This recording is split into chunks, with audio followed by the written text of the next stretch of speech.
Café Anyway. Welcome to Café Anyway. Mike's Daily Podcast. episode 2903, 2903, and Mike Matthews at Café Anyway somewhere in podCastro Valley. Mike's Daily Podcast. The last place on earth in the land of Meritopia. And Mike Matthews, I am doing this show, and I'm not in Siam. What's that, huh? It's someplace else, but it's not Fresno. It's not. So, people are wondering where they're going to retire. Mike's Daily Podcast. Eventually, doesn't everyone want to retire? Don't they want to be bored sitting there at a house saying, do I have enough Mike's Social Security Daily to make it to the day I die? Podcast. What's going on? Yeah! Golden years. Bop, bop, bop. That's what they call it. David Bowie was singing about it. He had some interesting golden years, didn't he? He was still recording. That guy never retired. Speaking of golden years, and that's ironic that the guy that sang about it never had golden years. I mean, retirement years anyway. He kept recording. His very last album came out shortly after he passed away. He was working on it right up to the end. So many people focus on when to retire, but where they start their golden years shouldn't be overlooked. People are living longer, and the forecast of a U.S. retirement crisis is looming, and affordability is one of the top factors in a new study Wallet Hub did on the best and worst places to retire. Activities, quality of life, and health are rounded out in this grading process, and this from the people over at KSEE Fresno. Speaking of Fresno, KSEE.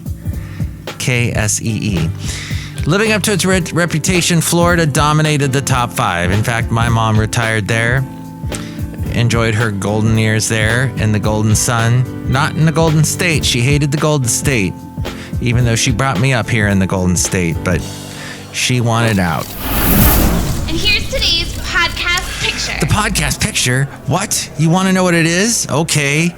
I guess I have one for you. Let's see. Oh, this is a nice one from Fairmont Ridge. Oh, yes. Yes, I think it is a Fairmont Ridge picture that I have. And you can see it at mikesdailypodcast.com. Ah, that's right. Yes, this is, I think, the day I got Poison Oak a couple weeks back. But Fairmont Ridge is in podCastro Valley. Beautiful little place to check out. I took the late great Basil the Boxer there many a time. And it's cool because you can let your dog off leash. Although some dogs should not be off leash because they don't know what they're doing. And they're going up and barking at and chasing cows. Not a good idea. But see that picture at mikesdailypodcast.com. My mom retired in Florida. Orlando was number 1 overall as the place for retiring, largely to its affordability. It was 9th out of 200 places, and it has plentiful options for active retirees. Wallet Hub points out that while Orlando's cost of living isn't dirt cheap, homemaker services and adult day health care were ranked 9th and 20th, respectively. Life grand.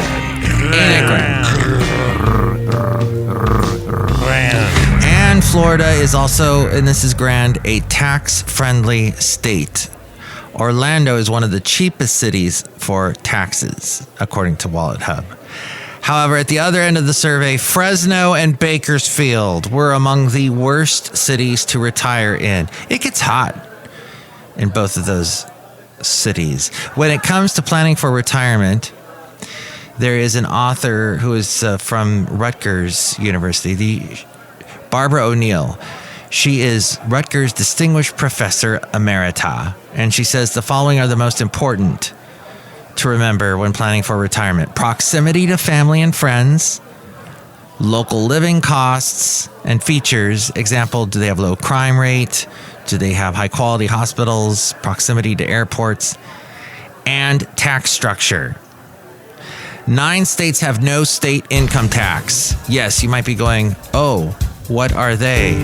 Well, California is definitely not on that list. They are Alaska, Florida, Nevada, New Hampshire, South Dakota. What's the cliche of the week? Tennessee. What's the cliche of the week? Texas. What's the cliche of the week? Washington. What's the cliche of the week? And Wyoming. Some beautiful open sky. The big sky state, isn't that Wyoming? And then you should also keep in mind weather. Some people want to get away from cold winter weather, ice and snow. Some people want to get away from the humidity. What's the cliche of the week? And the heat. What's the cliche of the week? Miami took the second spot, by the way, What's the cliche of the week? for the same reasons that Orlando did, What's the cliche of the week? such as its relative affordability and its plethora of activities. Magic City is also extremely walkable with access to public transportation. Minneapolis took the third spot thanks to its numerous activities and excellent health care. And Wallet Hub found that the local job market is especially open to seniors in Minneapolis who can choose to work with some extra income to stay occupied. That all from Wallet Hub's website. I really should bookmark that thing. That's a good place to go to for this podcast. I like to talk about stuff like that. For many nearing retirement age, the recent volatility in the stock market has left them concerned about their 401k nest egg. Some might look, News random. but this news random might look like when they finally start to cash out, a place like Brownsville, Texas, the most affordable out of the 200 cities. And let's see, Jason Athas, a manager of educational programs at Debt Management Credit Counseling Corporation, a Florida-based nonprofit that provides debt relief and counseling services, said there are lots of people who just don't have enough money to put away. Credit card debt is one of the biggest problems seniors have today. If money's not an issue, retirees who just want the greatest number of activities to fill their days might consider, check this out, as we go outside of Café Anyway, where we're bringing you Mike's Daily Podcast, somewhere in PodCastro Valley, the last place on earth, a place not too far away from us here in PodCastro Valley. I'm talking about San Francisco. If you want the greatest number of activities, the greatest number of activities can be found in San Francisco. It is number one Mike's scavenger hunt. in that category. They have found, and I have found in the scavenger hunt. As for, however, the quality of life and health care, that goes to Pearl City, Hawaii, and New Haven, Connecticut. Top spot for quality of life and health care. How about Brazil? There's some good food in Brazil. There's some beautiful places in Brazil. Well, Brazil is a very nice place to be because there's no more X there. Yes, no more Twitter. It is gone. Brazil's shutdown of Elon Musk's Twitter X started on Saturday, making it largely inaccessible on both the web. For your entertainment. Oh. The one, the only, Mike Matthews. Gracias. Thank you. Hey, I'm noticing nobody's watching today's live feed on Facebook.com/Mike's Daily Podcast. I had 2 people recently. This was that made me feel good, but I had no idea who the 2 people were. But thank you, 2 people that were watching live, even if you were bots, even if you were China trying to keep tabs on me, or Brazil. But their shutdown of Elon Musk's X Twitter started Saturday, making it largely inaccessible on both the web and through mobile apps. The block came after the billionaire refused to name a legal representative to the country. Why would he do that? I don't know what the whole reasoning is for that. It seems like something simple. He could have had one of his minions do it for him, but no. Maybe he was making a statement. It missed a deadline. Yo, the Mike tip. And that's my Mike tip. Don't miss those deadlines. He missed a deadline imposed by Supreme Court Justice Alexandra de Moraes.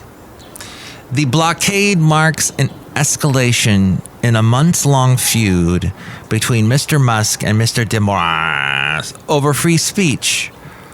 Far-right accounts. Far-right. Hi, right? How are you today? Are you really right, or are you far-right? Or are you just right-wing? Right. Okay.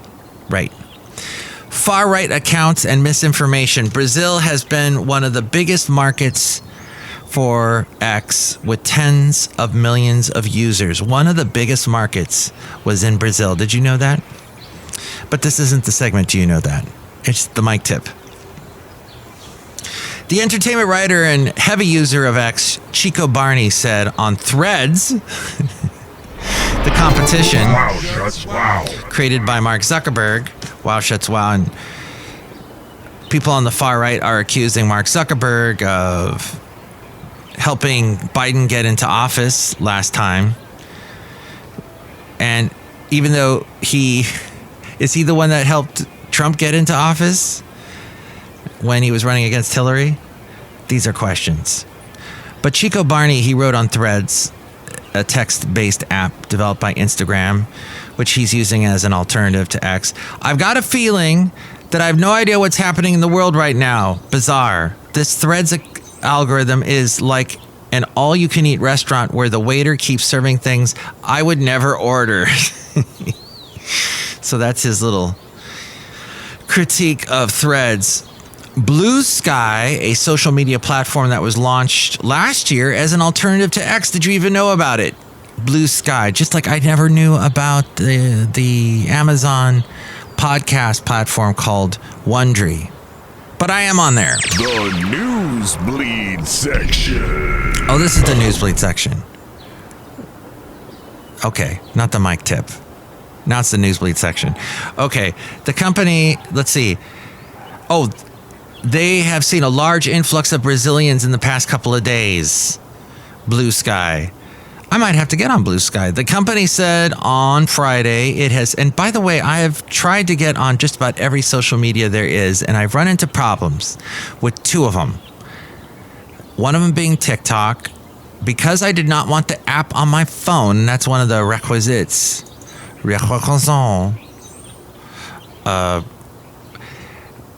That's my French.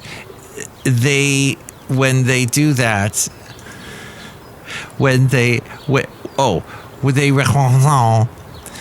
require you when you are on TikTok. They want you to have the app on your phone. You can't just do it through the web, which I thought you could. You cannot. So I had uploaded a lot of videos. Next thing I know, they've closed my account because I did not put it on my phone. And then I tried to get onto Trump's thing just to see. I mean, I hear about Truth Social. Wine. Well, I like The whiny white man wine list. Which definitely includes the whiny white man wine list, because Trump is whining on Truth Social all the time. And why not? He owns it. He owns it. He's going to try and make money off of it. He's basically going to lose money because he would have made a bunch of money early on this year. But then, of course, how is he going to sell it when his name's attached to it? So, but still, lots of whining on that particular website or app. But they would not let me sign on to it because of, I gave them the phone number. Did everything. And I don't know what it was that they decided not to let me join. But I am on Rumble. And I post some 1 minute quick videos, little bits of the podcast to that.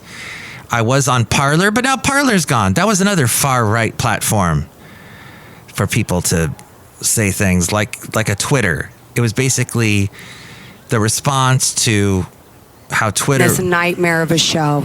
Was making it a nightmare of a show for people on the far right. They used to ban people, used to do things like get people like Beaubear all upset. Not Stephen Colbert, but that Beaubear lady. And she was all angry and said, how dare you close down my account? You blocked me. You shadow banned me and all that stuff. And she yelled at them. But then Twitter got sold to Elon and he changed it to X. Should have called it M for Musk, but he called it X. It's now called X. And therefore, first of all, I just want to thank everyone for joining us here on this show. This is great. Thank you. It's so educational, isn't it? Someone's texting me and asking if they accidentally dropped a check off here that they are missing. What? We didn't see any checks just lying around. Was Elon Musk here just dropping off checks and forgetting that he doesn't owe me anything? Although he can if he'd like. He could pay me. You know what, Elon? Let's put Mike's Daily Podcast exclusively on X. I'll take a check then for sure. That'll work. Okay, just a second. Later that day. I get these strange interruptions on this podcast, that's for sure. Just the bizarrest things happen. So Blue Sky is trying to cash in. The company said on Friday it had seen about 200,000 new users from Brazil sign up during that time, and the number continues to grow by the minute. Brazilian users are also setting records for activities such as follows and likes. They say previous users of other platforms welcomed Brazilians to their ranks. Threads said, "Hello, literally everyone in Brazil. We're a lot nicer than Twitter here," said another. Platform migration isn't uncommon for Brazilians who were huge adopters of Orkut. O-R-K-U-T. Orkut. Never heard of that. When Orkut closed, they just went to other platforms. But X is not as popular in Brazil as Facebook or Instagram, which is owned by Facebook, or YouTube, which is owned by Google, or TikTok, which is owned by Tencent, isn't it, in China? However, it remains an important platform on which Brazilians engage in political debates and is highly influential among politicians, journalists, and other opinion makers. It's also where they share their sense of humor. Many of the country's most famous memes originate from posts on X before spreading to other social networks. Last week, Brazilians collaboratively crafted an absurd storyline for a fictional telenovela, complete. What's a telenova? Welcome to Telenova, the land known as Telenova. It's like a nova that blew up, supernova, but it's a telenova, but it's confused. So they did a telenovela complete with a theme song created using artificial intelligence tools. Good for them. Okay. The Brazilian Bar Association said on Friday that it requests the Supreme Court review the fines imposed on all citizens using VPNs or other means to access X without due process. The bar argued that sanctions should never be imposed summarily before ensuring an adversarial process and right to a full defense. Okay. Oh, because that's the judge had said that he would do a fine of $50,000 for people or companies using virtual private networks or VPNs to access X. Huh? Wow. Okay. Are you willing to spend that much money to get onto X? Now, wait a minute. That equates to 6,800 pounds. I don't think that's then in dollars. That must be the local economy, 50,000. Okay. Well, it says here, a right-wing congressman, Nicolas Ferreira, one of the former President Jair Bolsonaro's closest allies, before X went off, saying, "Tyrants want to turn Brazil into another commie dictatorship, but we won't back down. I repeat, do not vote on those who don't respect free speech. Orwell was right." And that's what's going on in Brazil. And all of that fascinating stuff from The Independent. The Independent there in the world of independent.co.uk. Independent.co.uk. There, I was trying to find it. Okay. And then that's what's going on in Brazil. But what is happening in China? Back to China, we were talking about Alibaba. That was a huge, like an Amazon competition. Alabama's Group Holding Ltd. saw its shares rise 4% recently after China's primary antitrust regulator confirmed that the company has completed a 3-year regulatory overhaul. Now the regulatory body has announced that the overhaul has produced positive results, bringing Alibaba back into compliance with government regulations. The news suggests that the worst may be over for Alibaba, making its stock more attractive for long-term investors. It was huge for a while, then it dropped due to things like this. So the move not only boosts Alibaba's earnings per share, but also underscores the management's dedication to increasing shareholder returns.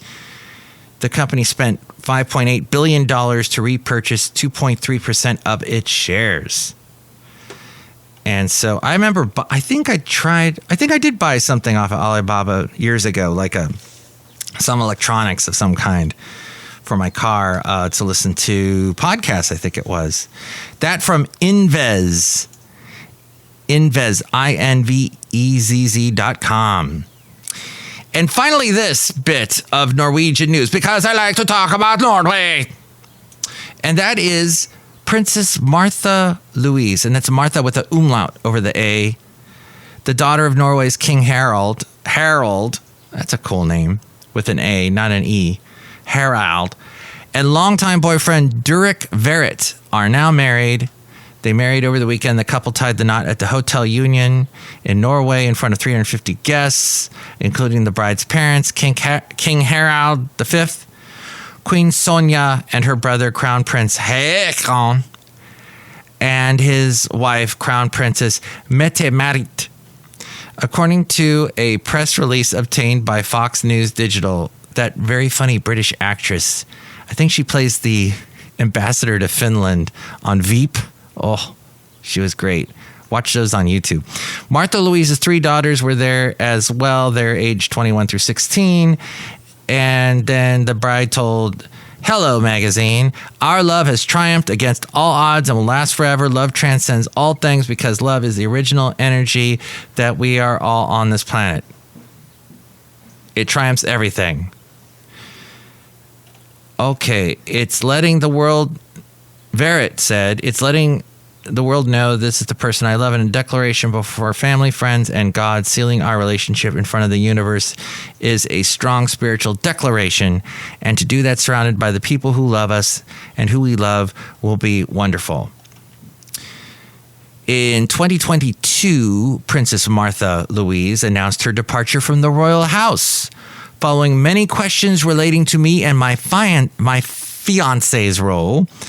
The mother of 3, who is the 4th in line in the Norwegian throne, became engaged in June 2022 to Verrett, an American who describes himself as a shaman, and a healer. And then Queen Sonja and her husband, King Harald, said, "Americans have no idea what a kingdom is. So it's no wonder Durek doesn't realize. Americans don't understand the bearing of this here. They don't. He thought he could do whatever he wanted without compromising at all." The Queen said Durek is a great guy and that her daughter's decision to step back from royal duties fits everyone's best interests. "If we disagree on things, we are happy with each other," said Queen Sonja. "I have the feeling that the family is now very close to each other in a new, nice way," is what she said. So there we go. Outside of Café Anyway, somewhere in Podcastro Valley, the last place on earth, in the land of Ameritopica. Look who's here. Hi, Mark. It's Benita the Rodeo Queen. How you? That's a disgruntled fiddle player. Tell you what. What? That's a really beautiful story. I have tears in my eyes after you told that story about that wedding. That love triumphs it all. It kind of sounds like what happened to that king in England who abdicated the throne and married an American just because they was in love. Wow, you know a lot about British history. You bet I know a lot about British history. I love everything British. I'm like an Anglophile. A what? An Anglophile. An Anglophile? I don't know. All right. And that's why he hates fiddles, everybody. It's because he's an Anglophile. Look who else is here. Oh, man, I can make delicious root beer. Have some right now. Drink right now. I'll cut you. All right, I'll drink it. Wow, what's in that? Hops. Hops. Wouldn't that make that beer instead of root beer? I don't know. Drink right now. Anglo-Fiber. Anglo-Fiber? I don't know what. Okay, well, that pretty much wraps up this podcast of fascinating things, interesting things. Thank you very much for listening. Tell all your friends about this podcast. Tell them that the Kelsey brothers are making too much money. Tell them that they are you got to listen more to podcasts and be educated by cool things. And listen to podcasts that are made by people that are doing it independently, doing it out of love for audio and fun audio stuff. And you can buy my book. Buy my book now. It's called Podcasting. That's a stack of lies. It's a great podcast book for everyone to read about podcasting, and you can get it wherever you want. Knock on the door next door to your neighbor, as long as they're nice, and ask to borrow it or buy it wherever you can find it, maybe even on my website, mikesdailypodcast.com. And with all things mikesdailypodcast.com, we go to the mainframe and hear from A-Frame right after we hear what the phone number is that you can call me at. Call Mike at the Café Anyway hotline. Area code 510-228-4640. Will you shut ups? Liberty Nation Freedom Foam for all. All right. Mike's Daily Podcast is written and produced and performed by Mike Matthews. His podcast is super easy to find. Download or listen to his show and read his blog at mikesdailypodcast.com. Email Mike now at mikesdailypodcast@gmail.com. See you tomorrow. Bye.